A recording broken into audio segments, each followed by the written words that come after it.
Roman soldiers stood on the beaches of Gaul in 40 AD, swords drawn, ordered by their emperor, Caligula, to attack the waves and gather seashells as the spoils of a conquered sea. The most powerful man in the world had just declared war on the ocean, which tells you something had gone very, very wrong. When Caligula stepped off a boat and into the adoration of Rome in March 37 AD, he was 24 years old and the most celebrated man alive. His predecessor, Tiberius, had spent his final years running the empire as a slow-motion purge. Senators vanished, accusations flew, and Rome held its breath for decades. Caligula had begun his reign with acts of generosity, clemency, and public engagement that restored hope in the Principate after Tiberius's grim final years. He reduced taxes, expanded the imperial games, and increased the allowance for soldiers, which made him enormously popular. Rome exhaled. They had their golden emperor. He was 24 years old, and he owned the world. And then, 6 months later, something broke. In October of 37 AD, Caligula fell gravely ill. The whole empire prayed. His popularity was such that his illness caused great concern throughout the entire empire. But when he recovered, he was no longer the same man. What exactly happened inside that sick room, historians still argue. Scholars have suggested factors like lead poisoning, encephalitis, epilepsy, and the corrupting nature of power itself may explain his decline. Some think the illness cracked something neurological. Others, like historian Anthony Barrett, argue the explanation is less dramatic. The honeymoon was simply over, and once the reality of the administrative and political burdens of being emperor became clear, the immature and unprepared leader struggled to live up to his title. Pick whichever theory you prefer. The outcome was the same either way. The man who emerged from that illness had decided he was not quite human. Caligula began dressing as various gods, Neptune, Jupiter, even Bacchus, and demanding that the court treat the costumes as literal truth. He reportedly held conversations with the moon. He had a temple built to himself and installed a golden statue in his own likeness that priests dressed each morning in whatever clothes he was wearing that day. Post-recovery, Caligula claimed divinity and grew increasingly paranoid, ordering the execution of those closest to him on suspicion of conspiracy. The Senate, which had the theoretical authority to push back, didn't push back, because the men who tried that early in his reign had a habit of disappearing. So the court did what courts always do when the cost of honesty becomes fatal. It agreed.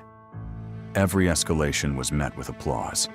Every absurd demand was met with compliance, which, if you think about it, tells you everything you need to know about what came next. If everyone around you confirms that you are a god, eventually you start testing the limits of what a god can do. By 40 AD, Caligula had assembled a massive army and marched it to the northern coast of Gaul, to the beaches near what is now Boulogne-sur-Mer, with the stated intention of invading Britain. The soldiers had trained for this. They had marched hundreds of miles for this. They stood in formation on the sand, looking across the channel at the gray water, waiting for the order to board the ships.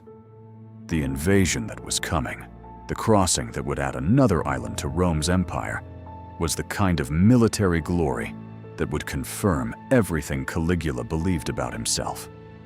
Then he ordered them to collect seashells. Ancient sources record this as proof of madness, and it's easy to see why.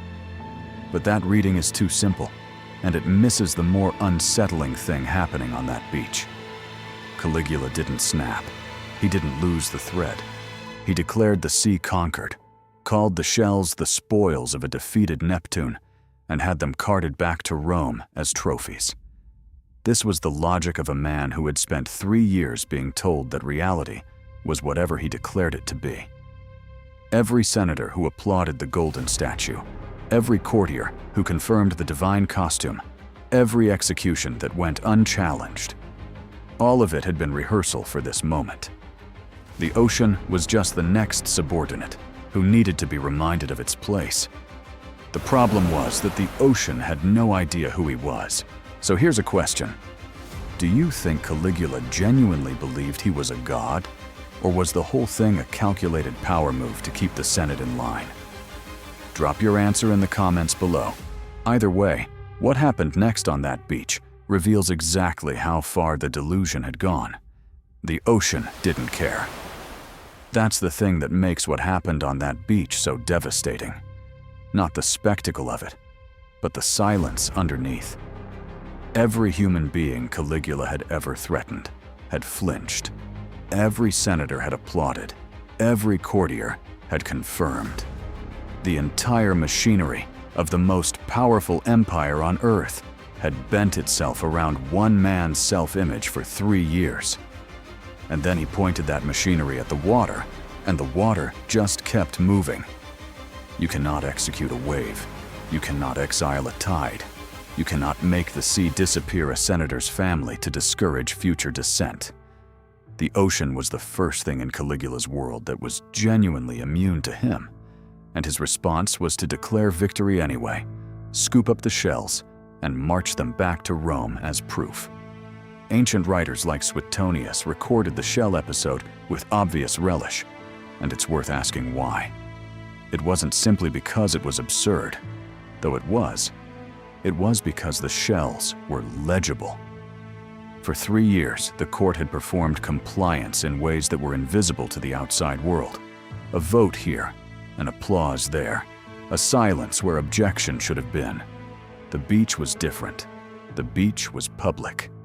2,000 soldiers standing in formation, swords drawn against the surf, scooping seashells into their helmets on the orders of a man who called himself Neptune's conqueror. That was the delusion made visible in a way that couldn't be explained away. Which, if you think about it, is exactly why the ancient sources couldn't stop writing about it. Caligula returned to Rome in early 41 AD, trailing those trophies behind him. He had been emperor for less than 4 years. He would be dead within weeks. On January 24th, 41 AD, a group of Praetorian Guard officers, the men personally sworn to protect him, the men closest to the center of his power, surrounded him in a corridor beneath the Palatine Hill and stabbed him.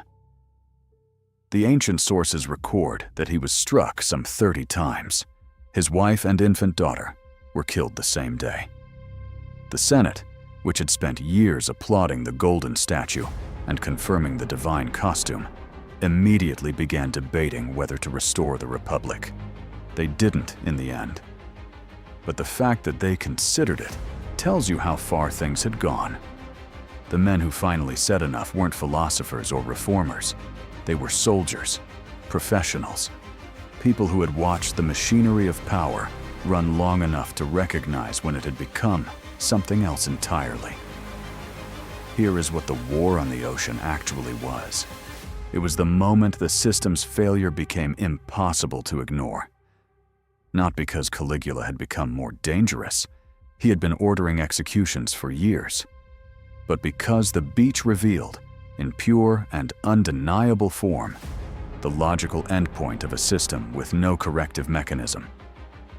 When every check is removed, when every voice of dissent is silenced, when the cost of honesty becomes fatal, power doesn't stabilize. It accelerates. It looks for new frontiers. And when it runs out of humans to subordinate, it turns on the sea. That's not a story about one unstable man in ancient Rome. That's a story about what any system becomes when it removes every limit on a single person's will. The emperor changes. The dynamic doesn't. The court always applauds. The shells always end up in a cart headed back to the capital.